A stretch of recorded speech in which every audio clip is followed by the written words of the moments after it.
Hello, everybody. Now, let's just make sure we are live.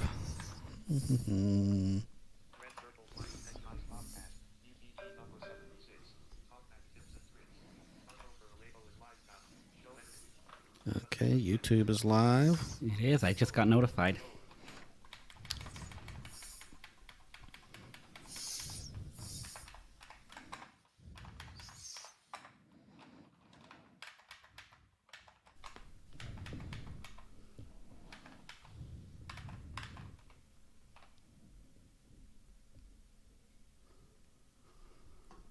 Hello, everybody, and welcome to the latest episode of the BlindTechGuys podcast. This is episode number 76. Today is Sunday, March 7th, 2021, at least here in the States. And wherever you may be, it's probably a different date, the 8th of March, whatever it might be when you're listening. I want to thank all of you guys for joining us today, and I'm very happy to be here. I'm in California, where it is getting cooler. You'd think it would be getting warmer, but we're actually getting cooler. It's about 15 degrees today, Celsius anyway, Fahrenheit, I don't know, 64, 60 something, somewhere around there, 60, actually lower than that, probably about 59. Anyway, I'm very glad that you guys are here with us today, and we have a jam-packed episode, but first I want to introduce my mystery guests. Hello. Hello. Hello there. Who are you guys? I'm Dennis. I was on last week. Dennis. Whoa. What did you do? Did you kick out Marco? I see he's not here.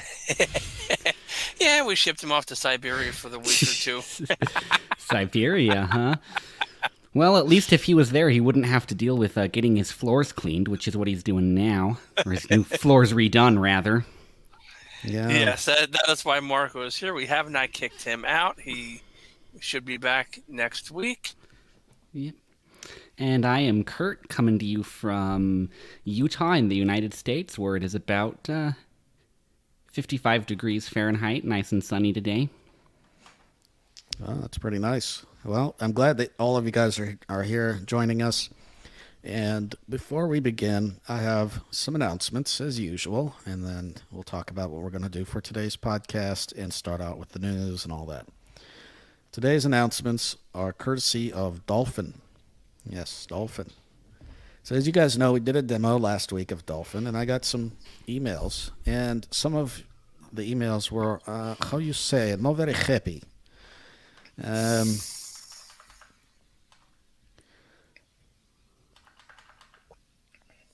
Let's see here. Oops, I was looking at some comments. Apologies. Okay. So, here's the thing with Dolphin. Let's just say a few things about Dolphin. I said in the podcast last week that if it does work for you, then that's wonderful. I demoed it as it worked for me. And as we found out, it didn't work for me. Some of you guys will think that I was laughing at it or mocking it or anything like that. I'm truly sorry if that's the idea that you got out of it. I wasn't trying to mock it. I wasn't trying to say anything bad about it, but it didn't work for me. And since it didn't work for me, I put that out here for you guys to hear that, what it was like for me to use. Now, I have a machine here. It's a laptop, a Dell laptop, and has an AMD 4900 processor, so 5th generation AMD, whatever it is, or 3rd generation, whatever the generation it is. Anyway, I think it's the 4900, and That's one of the best laptop processors out right now, I might add. really high-end processor, 16 gigs of RAM. It's just using the dedicated built-in graphics. I didn't add any additional video driver cards or anything like that. If anyone wants to know very specific details about it, I'm happy to provide it. But this is a mainstream laptop that anyone can go and buy off the shelf. I didn't customize it. I didn't put any new parts in it. I used to do all that, and now just decided to start buying mainstream stuff, and that's just what this one is. So if you are considering using Dolphin, at least with this particular laptop, you should know that it does not work. Now, does that mean that the screen reader sucks? Not really. It just happens to not be very good on my machine. If it works on yours, I'm happy that you can come on here and you can do a demo for us to demo how it works. Now, we did have a couple of individuals reach out from Dolphin, and one of them from Dolphin USA, their distributor here. And we're trying to arrange a interview with someone from Dolphin to come on the podcast and talk about what's going on with that, and hopefully tell us why it didn't work. So when we are able to do that, we'll definitely put that up either as a midweek or on the podcast itself so that you guys are able to hear that. We welcome diverging opinions on here. And let me say, if you want to record a demo of how Dolphin works for you, I am absolutely delighted to put that on the podcast. So let's just leave Dolphin there. And I just want to throw that out there. The next bit of news that I want to announce has to do with the donations. We have received a couple of donations from a few individuals. Thomas is one. Someone from Australia that didn't leave their name. Thank you so much. If you donate, truly appreciate your donations. Very, very helpful. We actually have managed to pay for our StreamYard costs this month and our transistor costs this month. So thank you very, very much for your donations. Of course, more are welcome to go for paying for our time. Also, any kind of equipment that we might want to provide or buy or use. Dennis here is looking to get a new microphone and a new setup so he can sound a little bit better on our podcast. And, I guess that would be a good time to announce that I will be a part of the podcast going forward. Yep, so we're glad to have Dennis on. And, also any kind of app reviews or anything like that we end up purchasing, those definitely go a long way. So thank you very, very much to those of you who have donated. Thomas Chan's another one. Thank you very much for your donations. Kurt has donated to us $5. Thank you, Kurt. Appreciate it. I think maybe you might want to stop that automatic payment. I don't know, but it's up to you. Buy a coffee or something. There you go.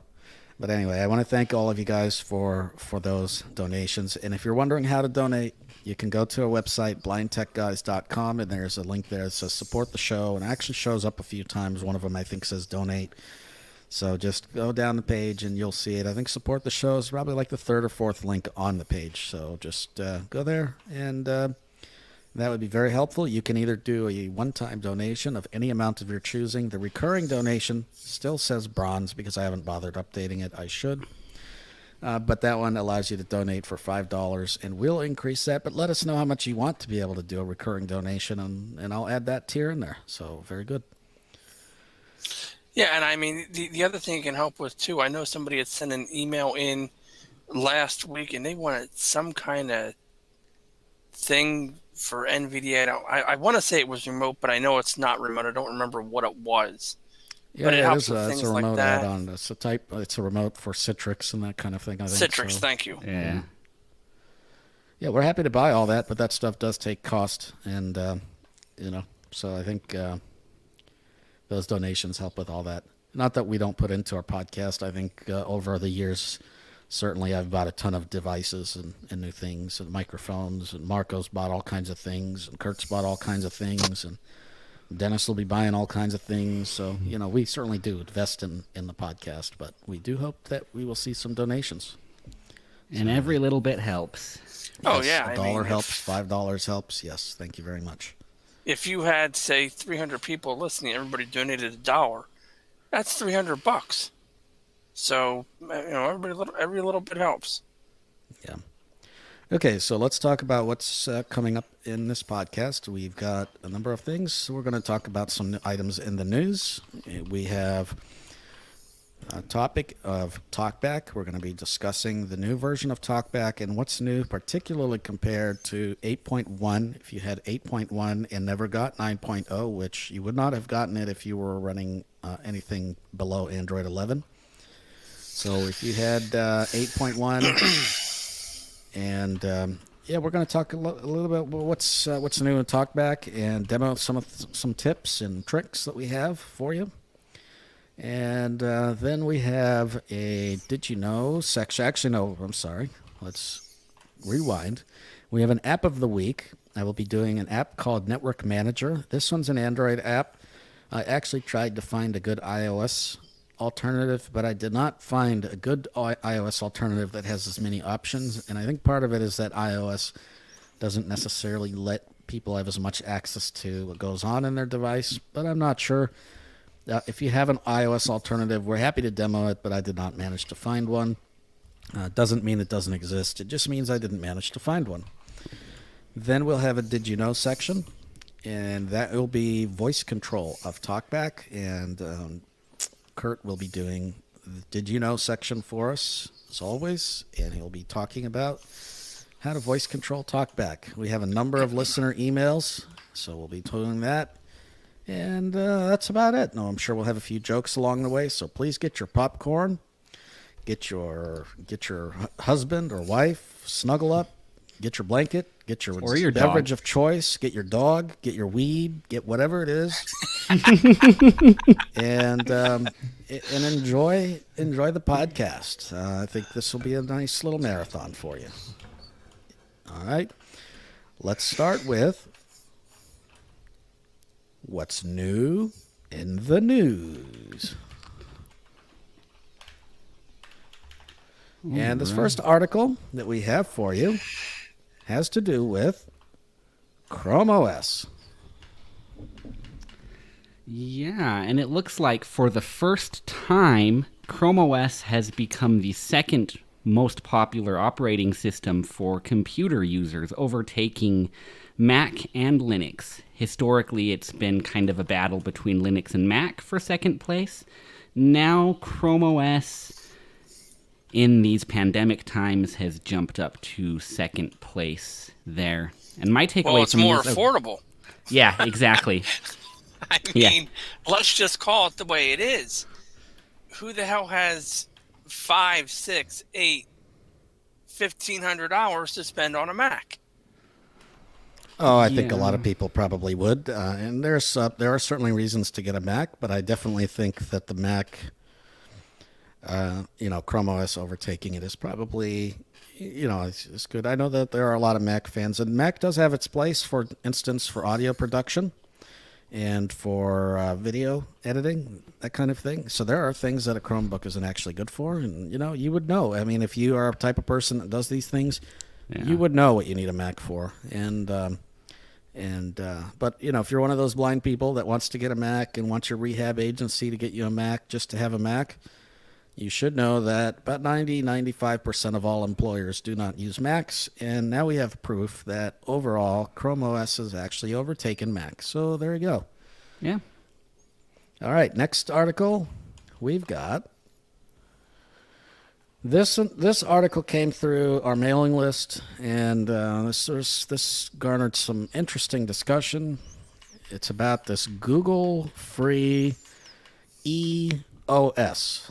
And there's apparently some phones that are being sold for $380. Okay, I'm not going to spend too much time on it, but here's the take. Essentially, what they're talking about is if you feel like Google is invading your privacy, however you say the word, is invading that, then you can get a Google free device that essentially runs Android without all the Google stuff. We have some questions on that here on the BTG, for example, whether or not it's going to include TalkBack and whether or not it's going to be useful for people who want to do smartphone-y things, or if you're going to be okay just without the Google services. And the other question I have is, why in the world anyone would pay $380 or $420 to get a Galaxy S9 or an S9 Plus when you could spend the same amount of money and probably get yourself an S20? Yeah. So certainly we've got those questions to raise, and but if anyone's interested, get a device, try it out, and let us know. Maybe you can demo it on the podcast. You probably can certainly install TalkBack through ADB or something like that. But yeah, it's not going to have Google services, so I'm not so sure that it will be accessible. And if it is accessible and has Google services like TalkBack, then I kind of wonder what the purpose of it being called Google Free is. So Yeah. anyway, things to think about, isn't it? Indeed. We've got a new streaming service, Paramount Plus. So we're always talking about new streaming Another one, services. Another one. I think companies are just always looking for ways to take your money, your moolah, as Warren liked to say. So Paramount Plus is the rebranded version of CBS All Access.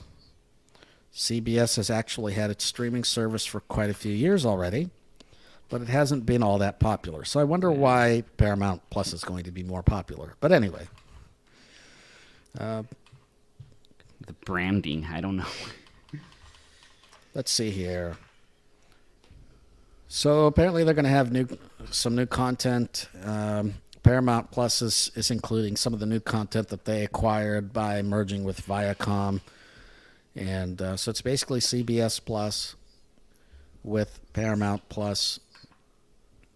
The movie studio is Paramount Plus, and they think it'll help them be more popular or something like that. So anyway, if you're interested, then check out Paramount Plus, which is basically CBS All Access. So, very nice.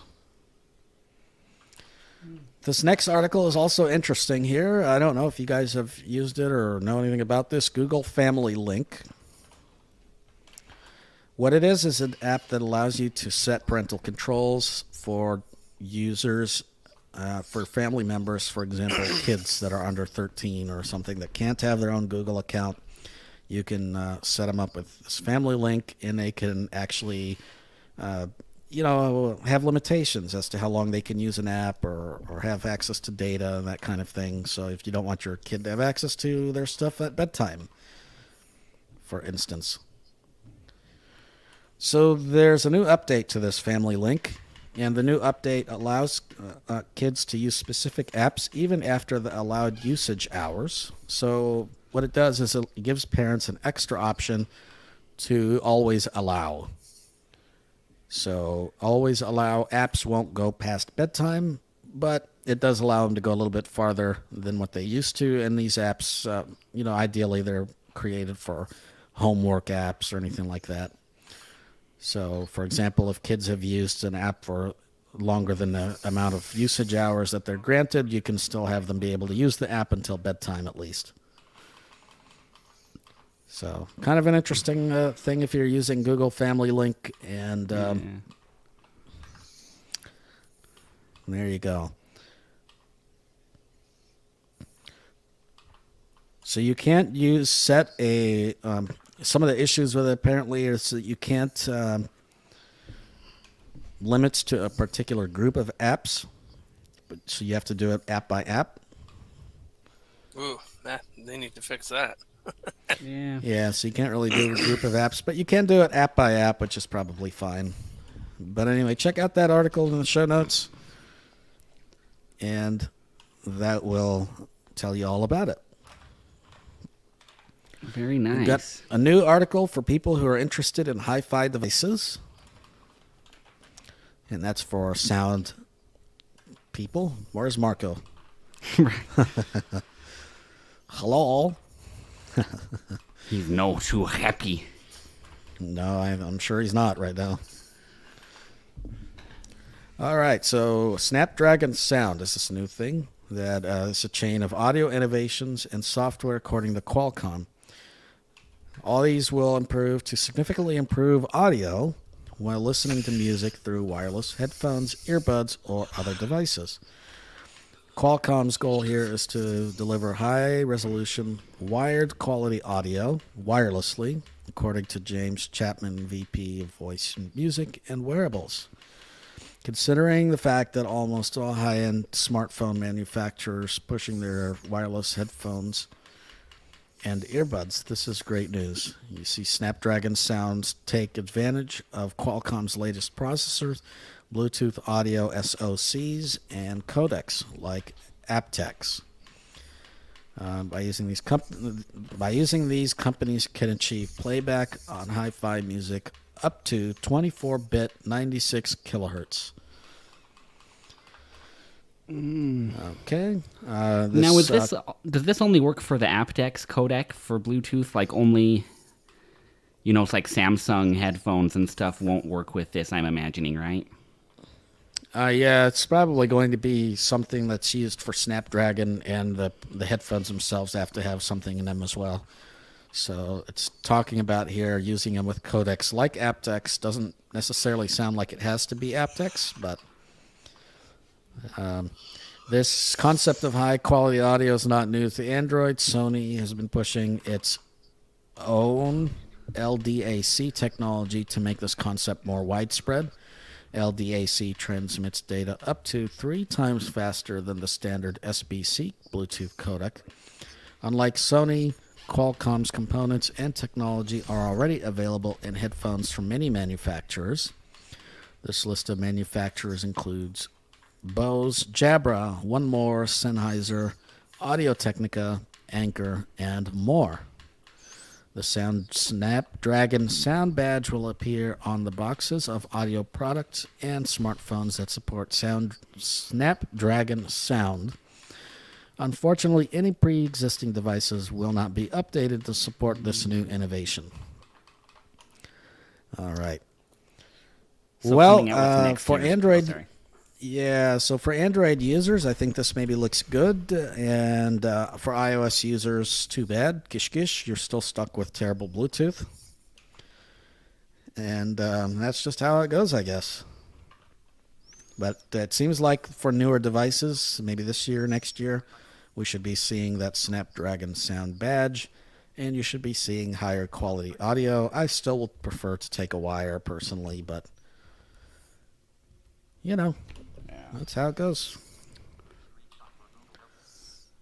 All right, and then we have the final article here. 3 things that Android 12 can do that Android 11 cannot do. Now it looks like Kurt actually linked to the wrong article. I so linked we're to gonna the have fix wrong that. article. That's right. Yep. Just noticed that.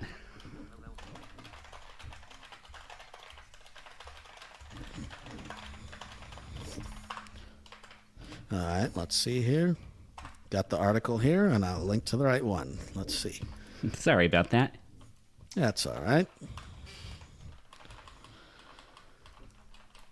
It looks like here, and this is talking about the developer preview. Just to be clear, it's still a preview, and there's no guarantee that all features will make it into Android 12. However,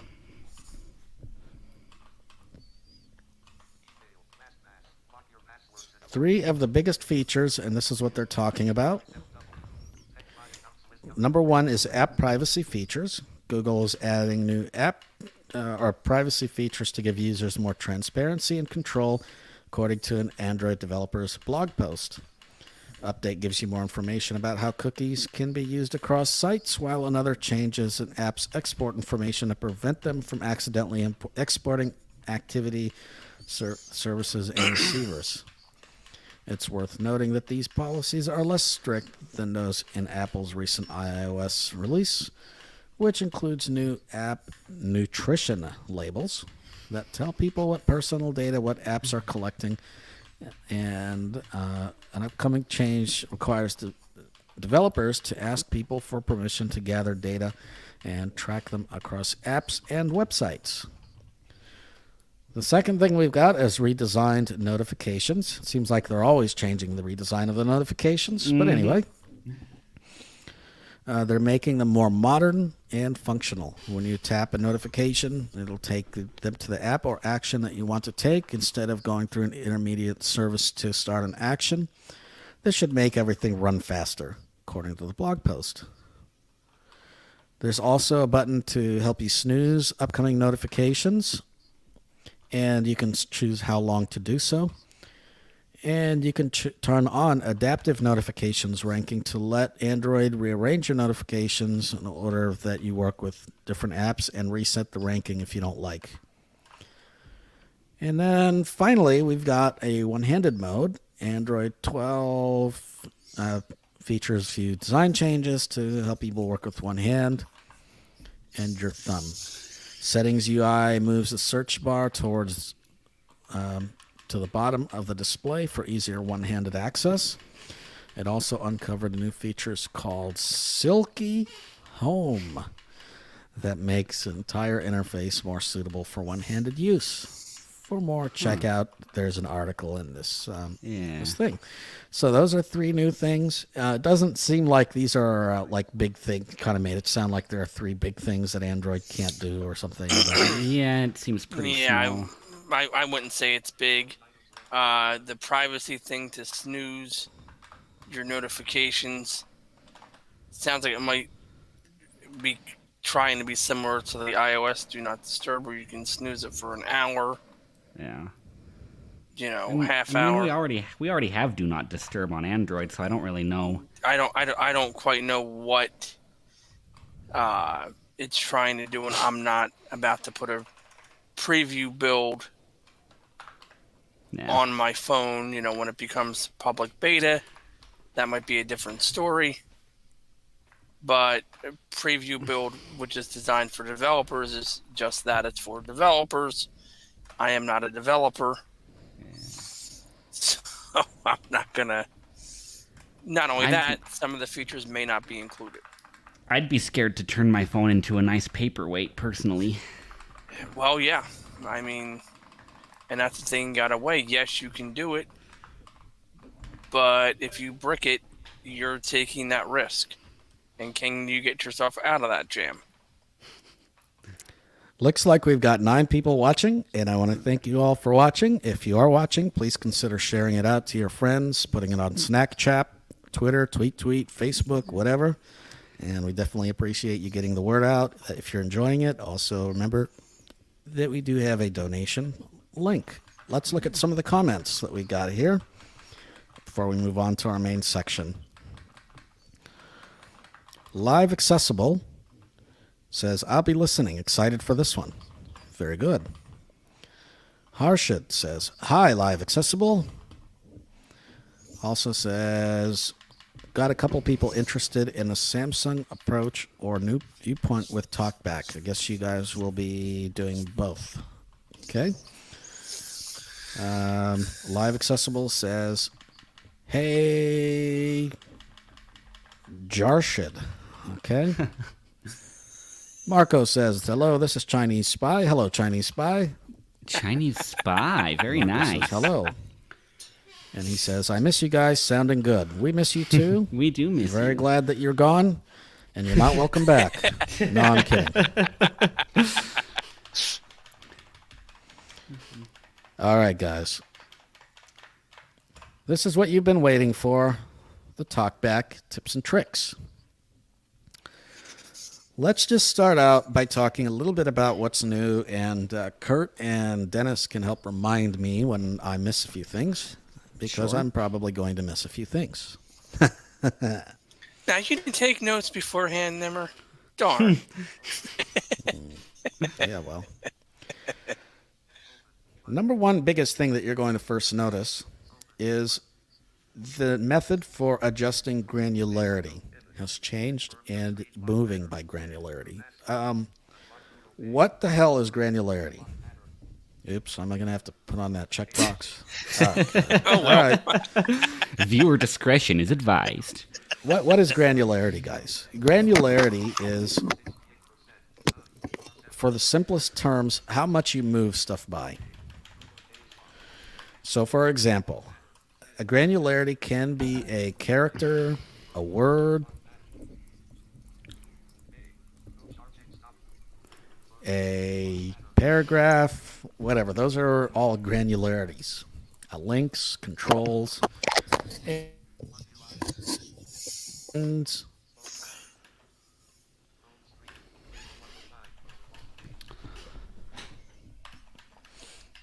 I think of it like a simpler version of the iOS rotor.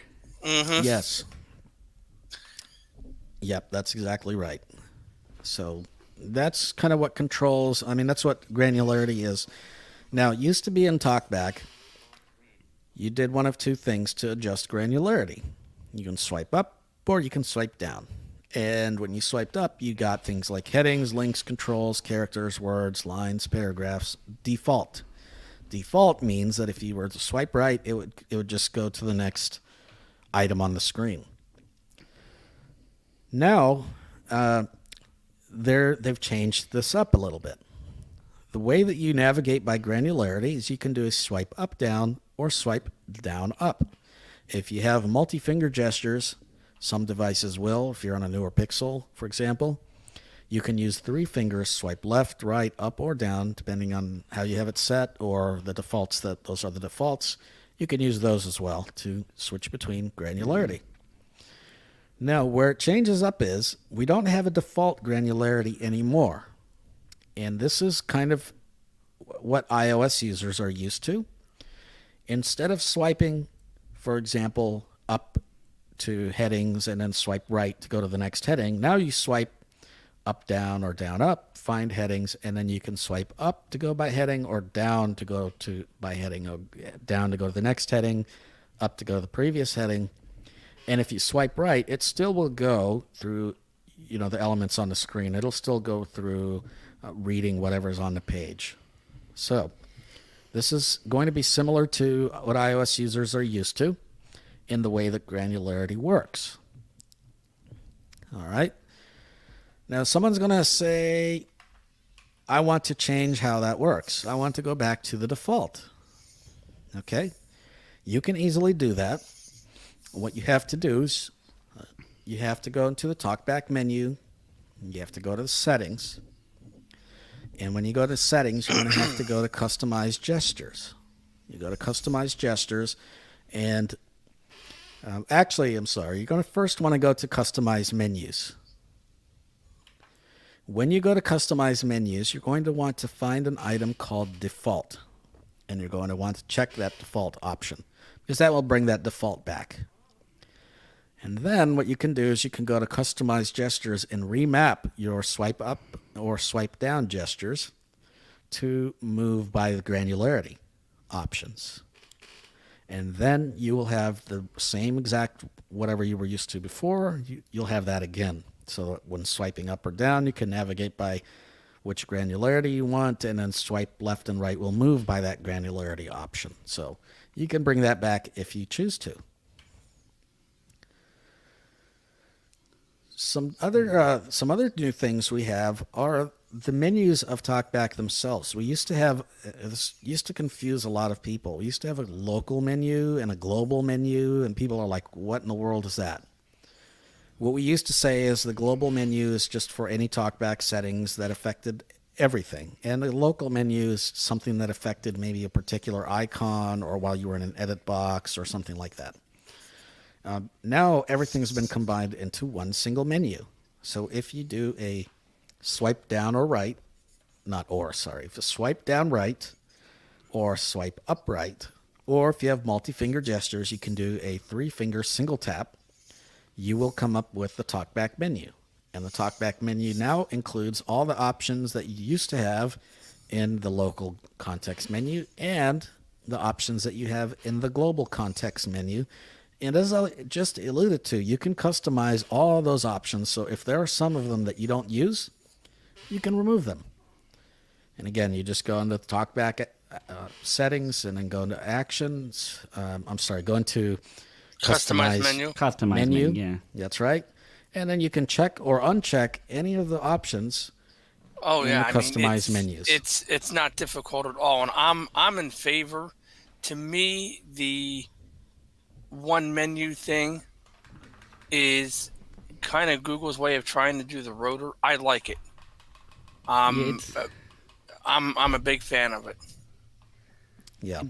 It makes things more efficient. And I would say to people who want going back to the navigating by granularity, I understand like the older way is more familiar and there's nothing wrong at all with keeping it like that. However, I would recommend trying the new way, at least for a little while, give it a day or two. And you can always go back if you don't like it, but I at least find it to be more efficient, once I kind of got the hang of it. seems to simplify navigation quite a bit for me. So I would recommend at least giving it a try. Well, and I'm going to throw this out for those that want to go back. And again, I'll agree with you, Kurt. There's nothing wrong with it. But let's hypothetically throw this out here. If you were going from Android to iPhone, are you going to tell Apple, I want to have it the way it's done on Android? No. Android is evolving. TalkBack is evolving. And it's nice to see this evolution by TalkBack. So take the time to work with the gestures. Give them a week. Give them a month. Give them time. No different than you would if you were switching platforms. Yeah. Yep. So some other new things that we have a lot more options for what you can customize in the so you can actually customize, well, the menus, as we just talked about, the TalkBack menu, what's in that. You can also customize what's in what they call the reading menu or reading options, and that's the granularity options that I just mentioned, the swipe up, down, or down up, what is found in those. But you can also customize what action is assigned to each gesture. Now, you used to be able to do this, so this isn't new, but what is new is there are a lot more customizations that you can actually make. For instance, you can assign a particular gesture to enable text selection. You can assign a particular gesture to cut, copy, and paste. And there are some that are already assigned, but you can change those. You can assign particular gesture to mute and unmute TalkBack.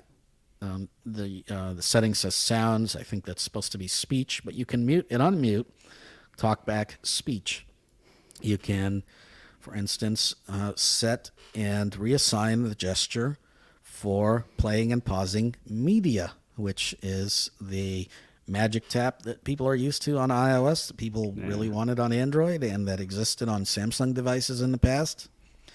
So you can easily have the ability to start and stop media, and it's by default set as a 2-finger double tap, which people are used to, but you can obviously change that to be whatever you like. So if you prefer to have a one-handed device, you can change that to one of the angular gestures if you like. There are also changes to text selection and text editing just by the fact that there are more gestures assigned. So in this, some Samsung users who used Voice Assistant will be used to this. If you're in an edit box, you can double tap and hold with 2 fingers to enter what they call text selection mode. When you're in text selection mode, navigating by character, by word, by line, instead of just simply navigating by that granularity, you can actually select by that granularity.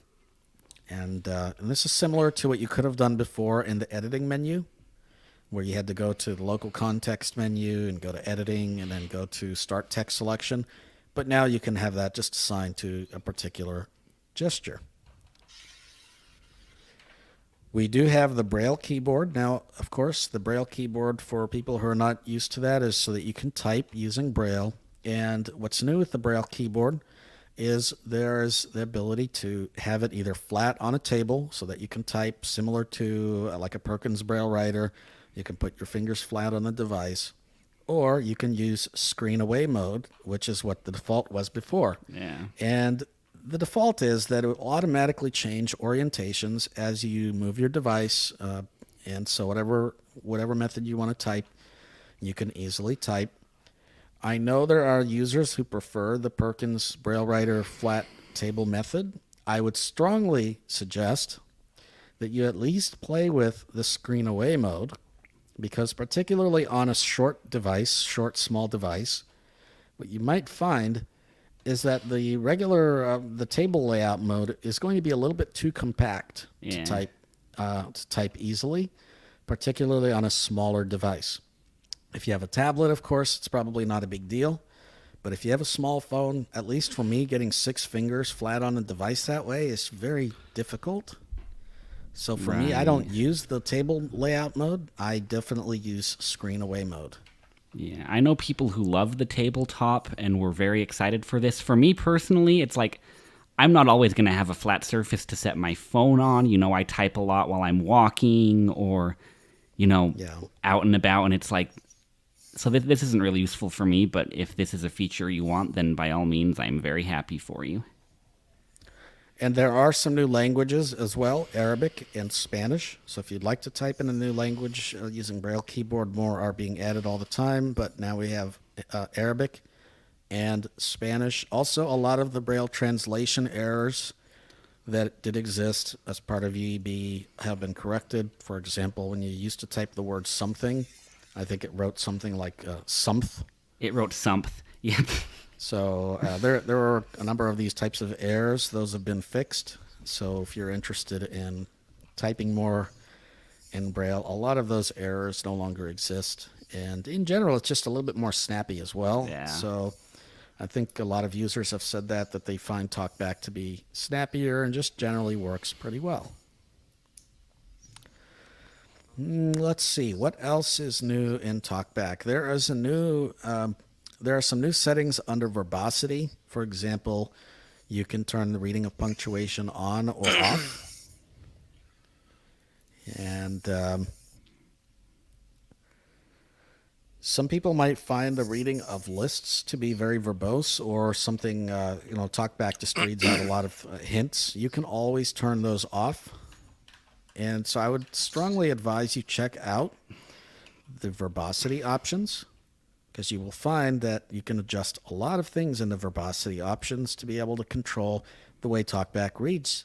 For example, does it read the name of an element before the element type or after? Does it read the in list, out of list, in grid, out of grid announcements? Does it read double tap to activate before every single thing that you go to double tap? I do have a question for you. Sure. And I'll give you a specific instance where it doesn't behave as it did in previous versions. If you go into your phone app, you go into your settings, you go into your block numbers. It used to say number, 212-555-1212. One of 20. One of 30.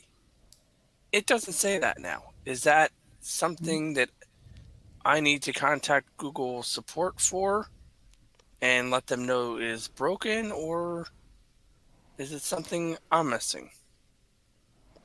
Yep. So any issue that you may be having, definitely reach out to Google support. And I know that their disability support's very willing to help to try to figure out what your issue is, or even just file a bug report. Just say, this is an issue. We're going to file a bug with developers and let them know. Typically, those types of announcements, those list announcements will control that and in those hint settings. So I would just make sure, you check your verbosity settings and see what is or is not checked. And if something isn't checked, then you check it. And if it is checked, then I have speak, list, and grid information checked. Okay. Okay, yeah. Well, there you go. I mean, does it have to be a certain verbosity? Does the verbosity level matter? Yeah, so the different verbosity settings, there's high, there's low, and there's custom. The verbosity options will change. Whether something is checked or unchecked in the verbosity menu will change depending on what you have the verbosity set to. But TalkBack won't necessarily read out any more or less information just because you have changed the verbosity setting, if you know what I mean. Like, you can do the same with custom verbosity that you can with high or low verbosity. It just depends on what you have checked or unchecked. It's just that custom lets you really modify exactly what is or is not spoken. Okay. Yeah. So, let's see. So we talked about that. Let's see. Web views in TalkBack 9.1, at least to me, seem a little bit better. They are a little better for me as well. They certainly, just a little bit less jumping around and certainly a bit more responsive. And I think just by the fact that there are more gestures assigned, for example, read from next is assigned to particular gestures and that kind of thing, it makes the experience a little bit easier. Now, it depends on your needs, and you can always customize them. But just the fact that there are more gestures that are available that you can use is very helpful. Yeah. So let's see if anyone has any questions.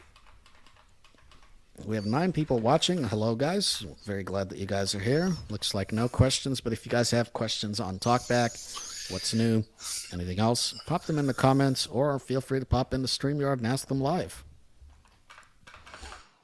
We did post the link to the StreamYard on our mailing list and on the Telegram, so you're definitely welcome to do that. Now, what did I miss, guys? Is there anything else that is like... Yes.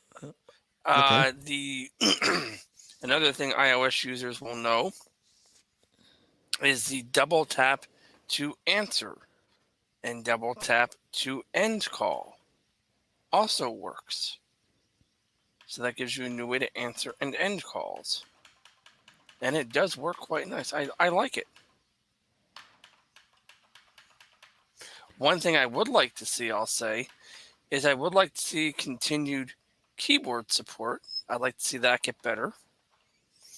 It should work like it does in iOS as far as anything you can see on the screen in iOS, you can click, and that needs to happen for Android, and something similar to screen recognition would also be a good thing. So Google, if you're listening, definitely consider adding those, because on 2 websites in particular, one was to contact Signal support. They had a drop-down box that was inaccessible. Couldn't do it with JAWS, couldn't do it with Narrator, couldn't do it with NVDA. I used iOS, used the screen recognition feature, was able to bring down the 2 combo boxes, select what I had to select, and go on. And also on the Tile website, Tile is a little thing you can get. You can put it on remotes, bags, what have you. Same thing. They had an inaccessible contact form. You had to pick, same type of situation. And it's what I like to call the inaccessible picker boxes or combo boxes. And again, couldn't get it with JAWS, Narrator, or NVDA. And used the screen recognition feature, clicked on it, and was able to check what I needed to check, select what I needed to check just fine. Turned it off, of course, because if you don't, you can't type in the edit field. And it worked beautifully. All right. Well, I would like to add a person to our stream. We have someone that has some questions. And hello, Lola. Welcome to the broadcast. Hello. Uh-oh. Hello, I was everyone. hoping for someone called Lola. Hello. You are a happy pooch tonight, aren't you? Oh, my friends, I'm a very happy pooch, as you say, because my floorboards are finally done. I'm on my phone, so hopefully I'm sounding okay. Yeah, you I sound thought we fine. booted you to Siberia, Marco. Darn it. Yeah, I know, but I came back, Dennis. And Dennis, you're sounding very sexy this evening. What's going on here? I think we should boot you to Iran, personally. Uh-oh. Don't go there. Don't go there. No, I just wanted to come in and say that you guys sound fantastic and the show's very good. I've actually been listening to the show, which is wonderful. Very nice. Very good. I'm enjoying it. And the what are we doing? Talkback tips for 9.1. Very good. That's right. Yeah. Have we discussed the difference between Samsung and Nope, we're about to do ordinary that now. Talkback? Oh, very Yep. good. We're about to do that now. And one thing I do want to add, if you're looking for it and you don't have the March security update and you have a Pixel device, you're not going to be seeing this. You'll actually see most of this, but you will not be seeing multi-finger gestures. Okay. Yeah, and that's what people are particularly upset about is the fact that they're not getting those. Yeah. Thank you for Yeah, correcting me, Nimmer. You will see most of these features that we're talking about. In fact, all of it. There's not a feature that you won't see. You will see every single feature, with the exception of multi-finger gestures, unless you have the March security update or you have a Samsung device. Well, I apologize, and I stand And- corrected. I apologize for. And I Not being push on for the top of fact that people out there just need to be a little patient. Obviously, it's Yeah. not going to be out maybe straight away. You might have to wait a week or two, but just be patient. Yeah. We've You'll got get a it. question here from Rich. He says, did the new TalkBack update get Braille keyboard support on Samsung? Uh-oh. Oh boy. All right, let's talk about Samsung.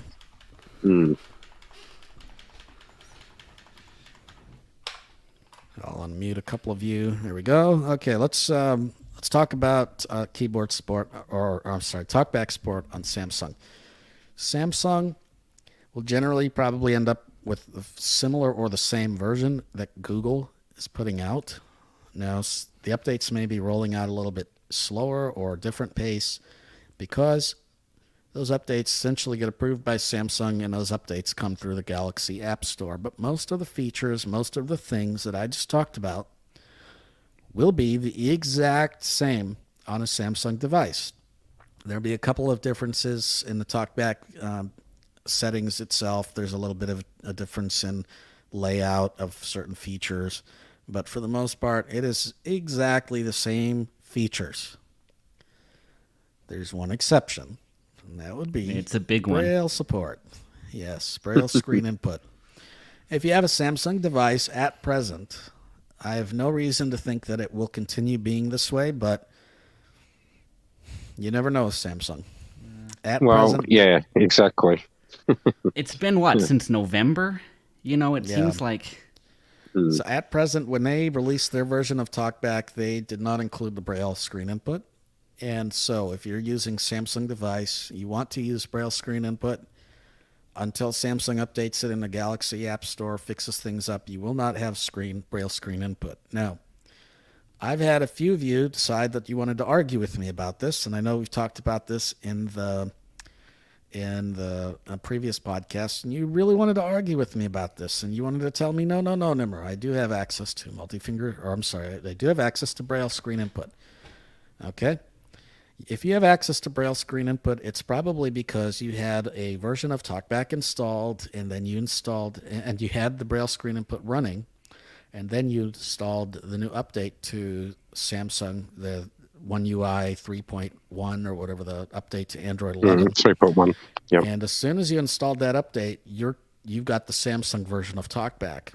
But your version of Google's TalkBack technically is still installed, although you can't activate it or do anything with it. But what will show up in your language and input settings is the Braille screen input.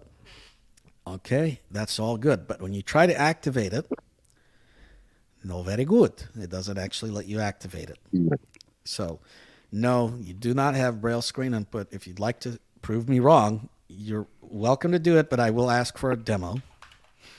And until I If see you'd a like demo, to prove Nimmer wrong, I'm sure, Nimmer, you'd be prepared to give them $1,000. I wouldn't say 1,000, but maybe 1,000 cents. How about that? Oh, what about 1,000 rupiah?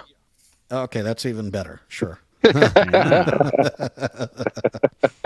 In reality, is for anyone listening out there, and I know that there was a couple on the Telegram group, it can't be done. It just can't be done. Yep. Why Samsung would ever release it without Braille screen input, it just boggles my mind. Well, I unfortunately, don't know which way- Samsung, Dennis, have a habit of doing some rather bizarre things that Yeah. you just don't know. It just think is Oh, what yeah. it is. I mean, that was part of the reason I got rid of my S10e. I had an S10e, and they weren't responsive. You would email them and report bugs. And Yeah. I've got another probably- comment Go ahead. down here. Oh, sorry, Kurt. What were you saying? Oh, I was just going to say, I mean, it's probably just a lack of testing on Samsung's part, but I would encourage you, if you are wanting Braille screen input on the Samsung TalkBack, there is an email a11y@samsung.com. I've emailed them and let them know, and that's Oh, that's do their they have an official channel. accessibility section? Do they? It's an email. I don't know how seriously they take wow. it, but that's their email address for accessibility. It's a11y@samsung.com. You might hear back from a person called Kendra Green. At least that's the one I hear. Well, back I'll tell you from, what. and If you do get a response back, you're doing better than me. I have gotten responses back in the past. It was kind of interesting. I emailed them about a Galaxy Watch, and I got an email back straight away, and they said they didn't have one. And then 3 or 4 months later, I got another email, and I've forgotten all about it by then, but I got another email. Oh, we got the Galaxy Watch, so what was your problem again? And Wow. I got rid of the watch, so I have no idea at this point. But Yeah. Well, as I said, I am being a little bit facetious before everyone starts commenting about that we're all cackling about certain things. But yes, if you do get an email back, you will be doing well, I suspect. But anyway. Or an email of substance, I should say. That's maybe a better way to put submitting it. feedback is really important. So Well, you should still do it anyway. Yeah, if enough of us do, then maybe they'll listen. But Live Accessible says, just ordered a Pixel 4a 5G. I'm really excited to get the new TalkBack. Yeah. My Pixel 2 XL won't get any new Android updates. That is true. No, it's definitely not. And something else I would say, if you're thinking of getting an Android phone, if you're impressed with what you're hearing, get a Pixel 4a or a 4a 5G. It's going to give you the best experience. It's going to get updates straight away, security updates.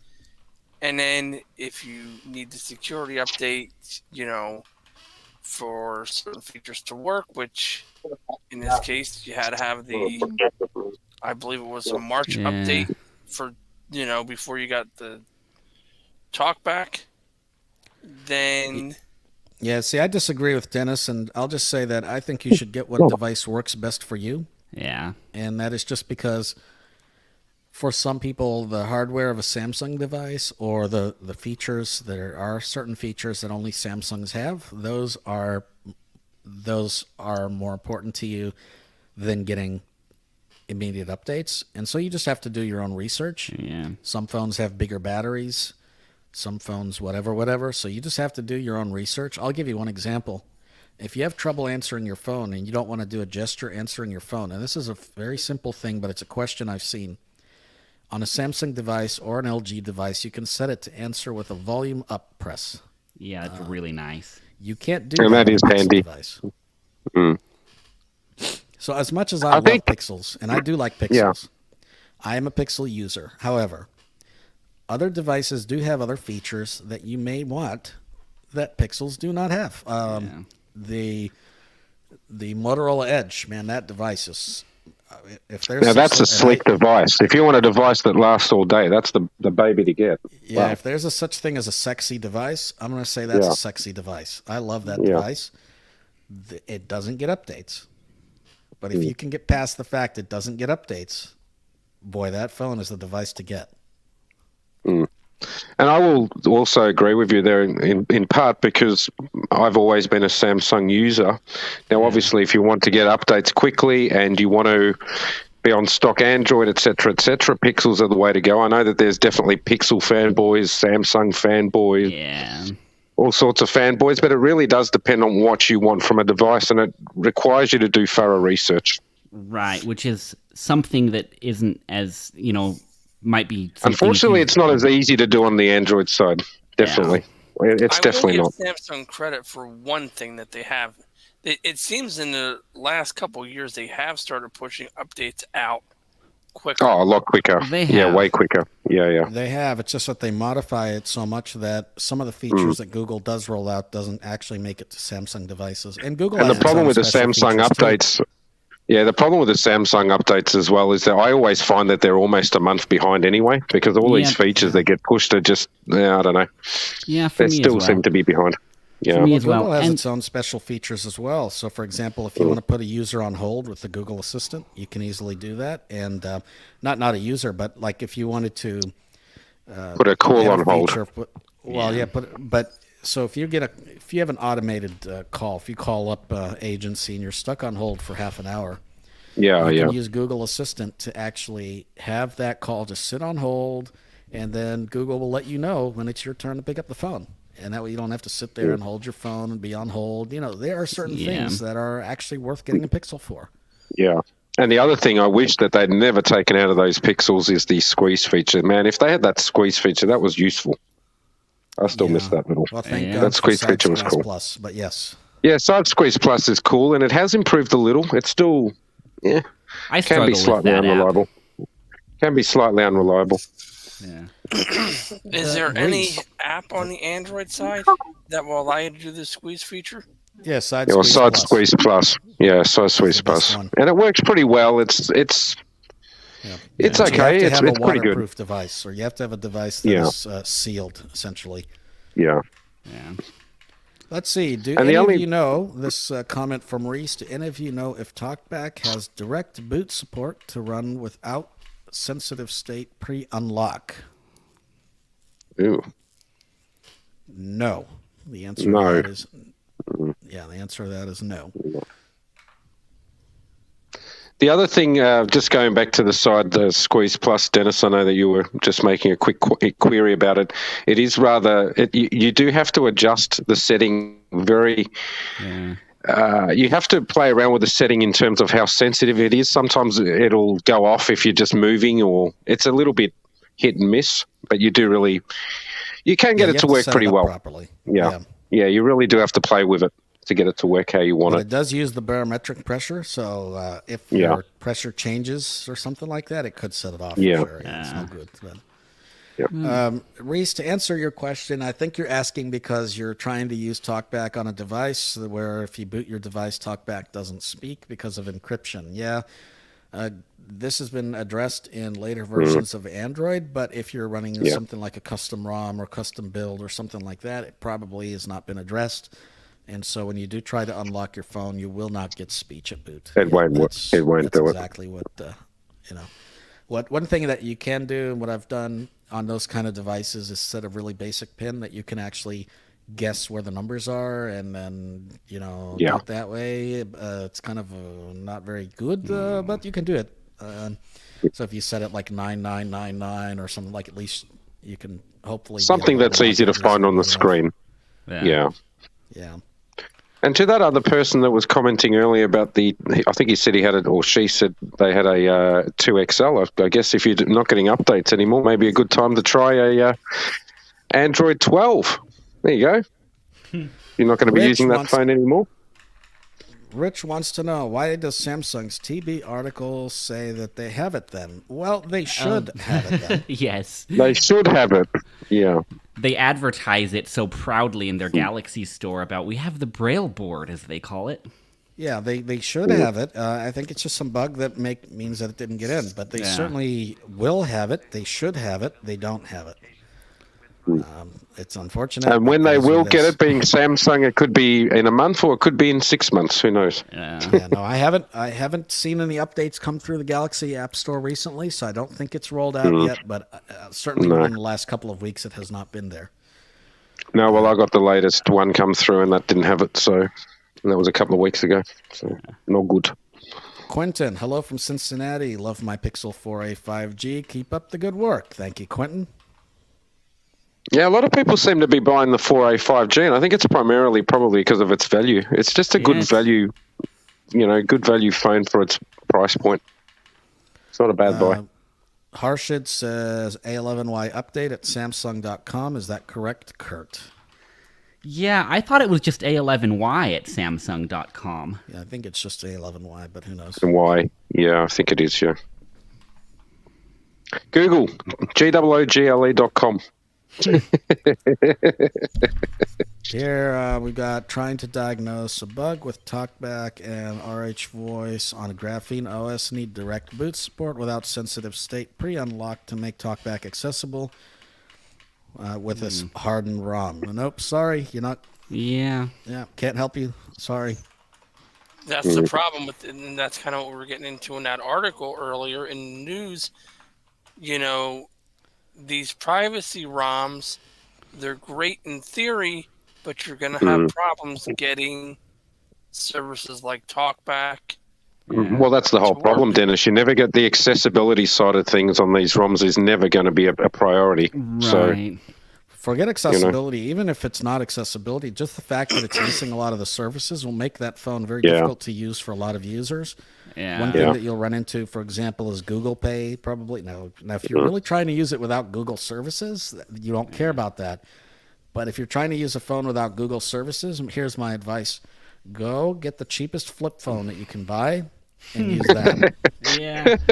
You know, I've heard there are workarounds. I'm being a little sarcastic, and I understand that. But I mean, without Google services, I don't know what exactly you want to do with an Android phone.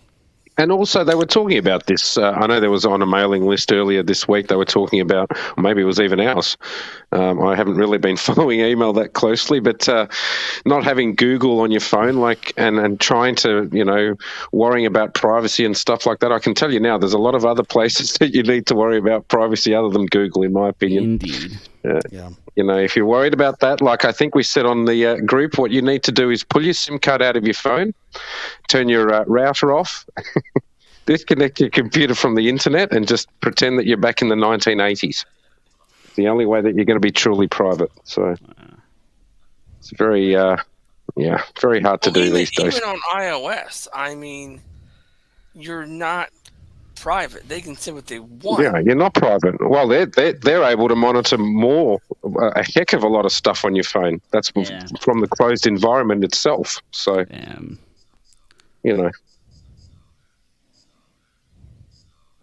I think there's certain things that you can do about privacy, Dennis, and then there's other things, there's things I think that are more important to worry about in terms of privacy other than this sort of stuff. I don't know. That's just me, but yeah, I agree.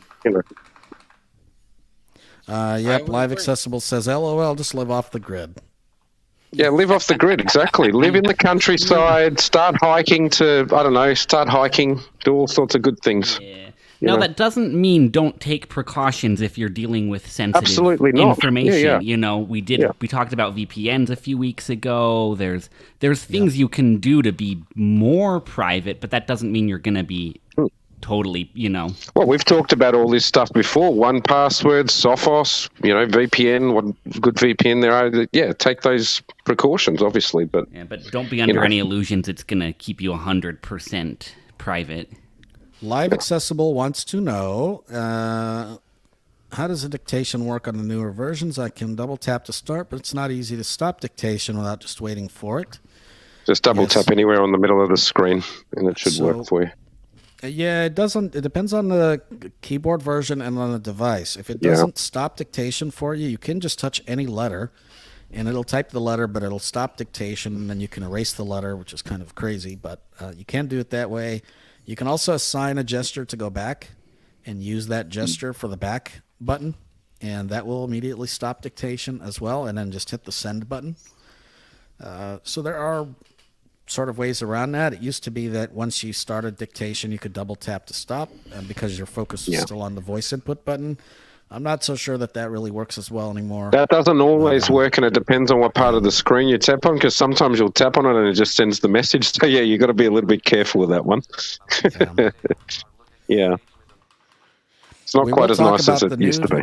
Yeah, we will talk about the feature of TalkBack that we missed in our review shortly in the Did You Know section, and that is the voice feature, the voice search feature. Live Accessible, everyone thinks iOS is more secure, but everything has access to your info. I think iOS is actually a little bit more secure, personally, but and so does Edward Snowden, and so do a lot of security experts, but we don't have to debate that one on here. I mean, Oh God, that'll be a 2-hour podcast in itself. Yes.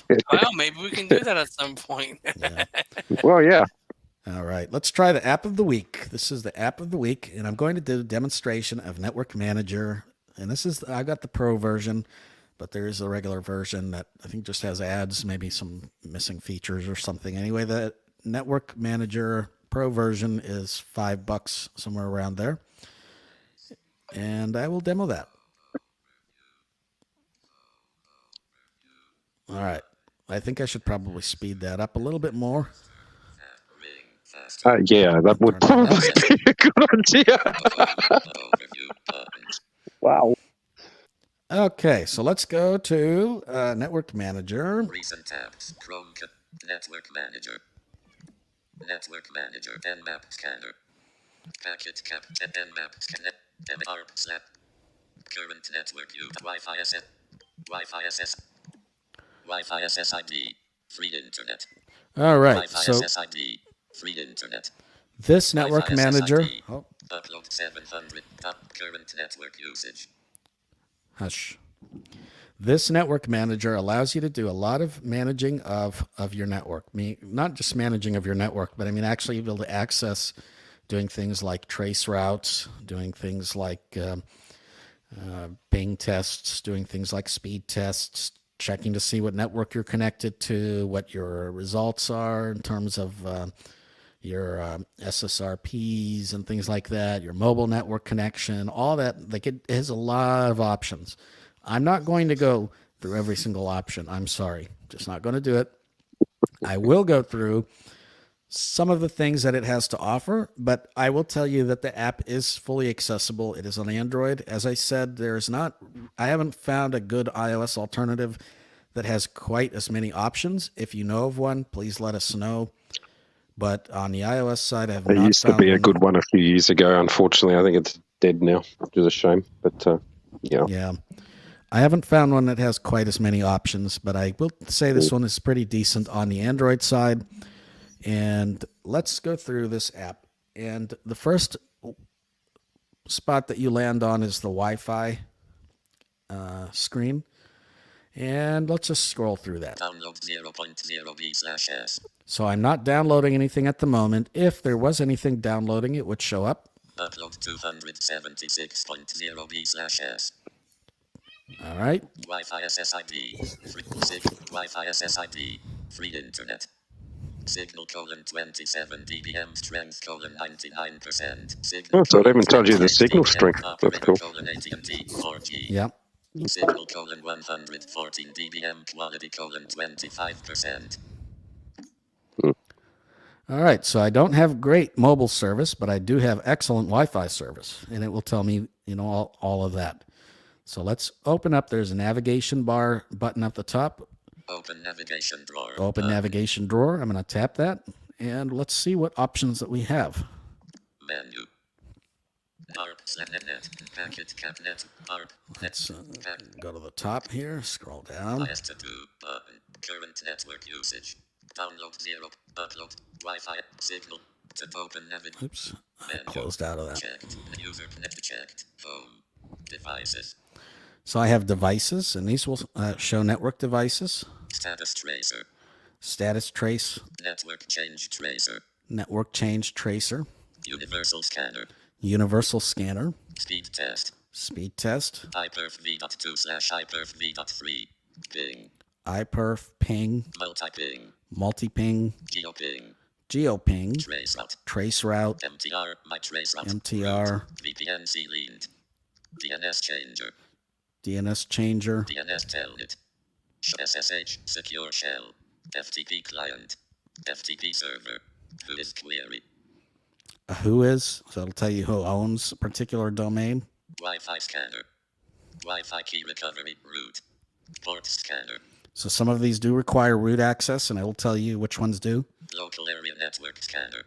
UPnP/DLNA scanner. Network service discovery. Bonjour ZeroConf scanner. Nmap scanner. Nping. Packet capture root. Netcat. Netstat info. ARP/ND cache. Network stress tester. Wake on LAN wall. SSL/TLS analyzer. Web crawler. URL blacklist check. DNS lookup. IP lookup. MAC lookup. IP calculator. Finger client. Settings. This app has pretty much anything that you might want to have in terms of networking, in terms of finding out what network you're connected to, in terms of finding out who owns a particular IP, in terms of finding out who owns a domain, in terms of finding out who owns, what a DNS, what DNS is being used. I'm running just You can pretty simple much speed do anything. tests. You can do anything in terms of networking that you might want to possibly do. So I would say get this app, check it out.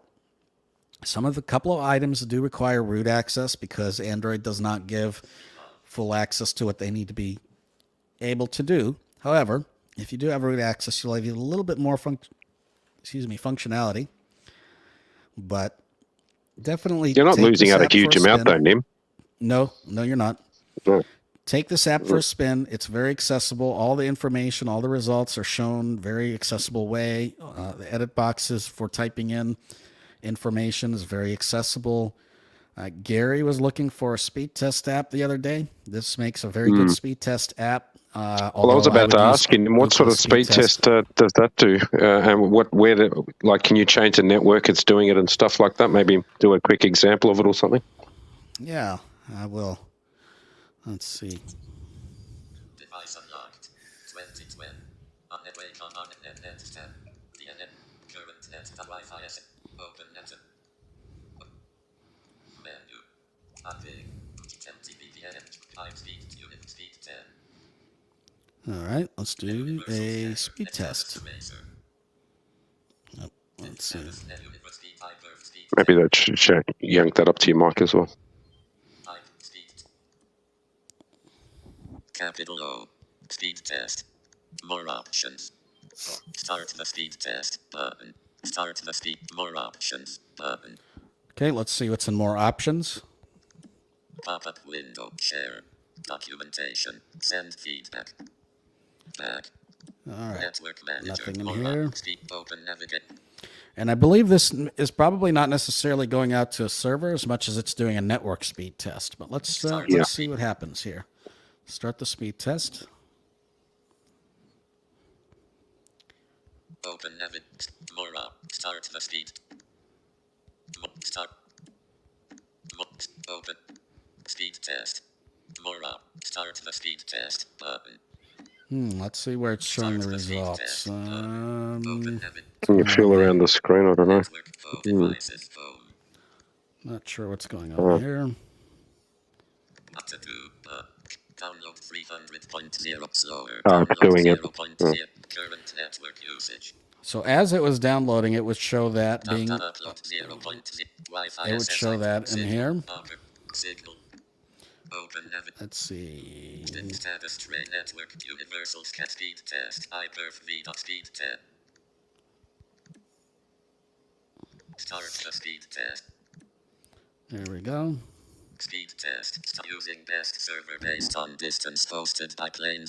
So it picks the server for you. United States. Distance 1,694.81 km. Test download using best server. Download Mbps. 48.86. Using best serve. Using 18.4. Upload Mbps 18.47. Okay, so it thinks I've got a download of 48 and an upload of 18. 48. 18.47. And Now, it is may that be because mobile? I think that's. I'm not sure what it's connected to at the moment. It's either connected to mobile or it's connected to my 2.4. Because I tend to plug my phones into 2.4. Using best server base. So, but it will allow you to do a speed test, and it does let you see those results. 60. Bing. 60. I will say the speed test app by Ookla is pretty. It's excellent. Yeah, it is. Agree. It is. The problem with that app is it tends to be one that a lot of networks will sort of whitelist, and so you'll get a lot faster speeds on that than what you truly are getting in terms of downloading things, downloading files. And the other thing that you've got to be careful with that app as well is that there are a billion networks on there, but a lot of them are not that great. You've really got to, you've got to really pick one that you know is going to work. It's Start the speed test. can be a bit dodgy, but it is a good app. Excellent app. So definitely take a look at this Network Manager app, and I think that you'll find that you'll be able to have all your networking needs met. Let's see. Do we have any comments here? Oh, Nim, for $5, I think you said it was US. That's a pretty good bargain, really. Wow. Yep. For what you can do. That's excellent. That's right. Need to put the 2-finger double tap for dictation. Yeah, you can submit that feedback. I wasn't saying iOS is less secure. Everything has its issues. Yeah, that's true. Everything does have its issues. Possible with a tour router, pfSense, WD manager, and hardened browser. Not for everyone, but privacy is definitely possible. Yeah, if you trust things like Tor and you think that the government doesn't have access to your data doing it that way, then yes, it's possible to do privacy. And yes, having a pfSense firewall is good. It's just not something that most users will do. But again, as we were saying before, the ultimate thing here is that you're still going to have to trust somebody. So, it just depends on what you want to trust, I suppose. Live accessible. Just want to tell you guys are all awesome, and I'm glad I found your podcast. We're very glad that you found us as well.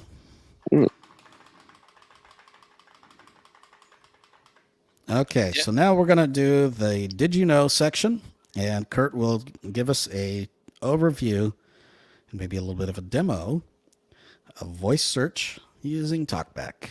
And by the way, you can use voice search with TalkBack to do dictation. Maybe he'll even do a demo of that. I have a question regarding the voice search, but I'll let Kurt do it. Is Kurt actually still there? Because I haven't heard from him for a while. Oh, sorry. I did. Yeah, he's muted. I was going to say, I was wondering where you'd got to. I'm like, hello. Whoops. My fault. And it was funny. I was making a couple comments about the speed test and just figured, well, maybe we're needing to move on. All right. Can I just say that didn't come out? Not good. Oh, man. Well, we're all doing great today. All right. So, one of the new features in TalkBack 9.1 is voice commands. Now, I am going to turn up my accessibility volume here. All right, so I am on the BlindTechGuys website where I was going to do part of the demo later, but I will open up the voice actions by the default gesture is going to be swipe right, then up. Help. Voice command overview. All right, so I just opened up the voice command overview by swiping right, then up. Set to 65%. Maybe try turning that volume up quite a bit. Or put it closer to the mic. How's that? Yeah, just crank it as whatever it can go.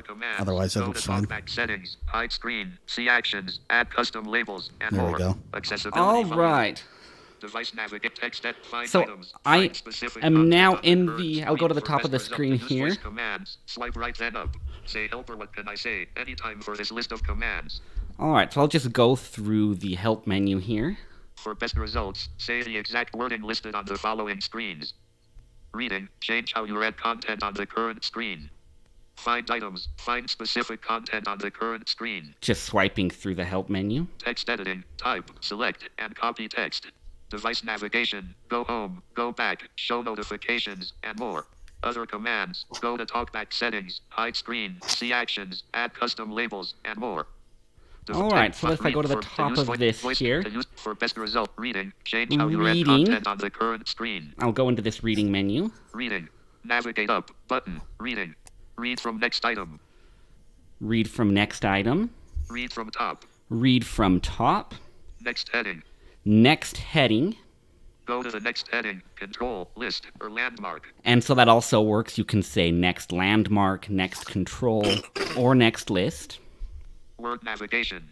Word navigation. Navigate by words, characters, lines, paragraphs, headings, controls, and more. All right, so you can use this to change your granularity if you don't want to do the swipe up then down or down then up. And I'll demonstrate that in a minute here. Speak faster. You can also say speak slower. So speak faster or slower. Low verbosity. Change to low, high, or custom. You can change your verbosity settings. First, move to the first item on the current screen. Last, move to the last item on the current screen. So that's a way to go to the top or go to the bottom of the screen. Languages.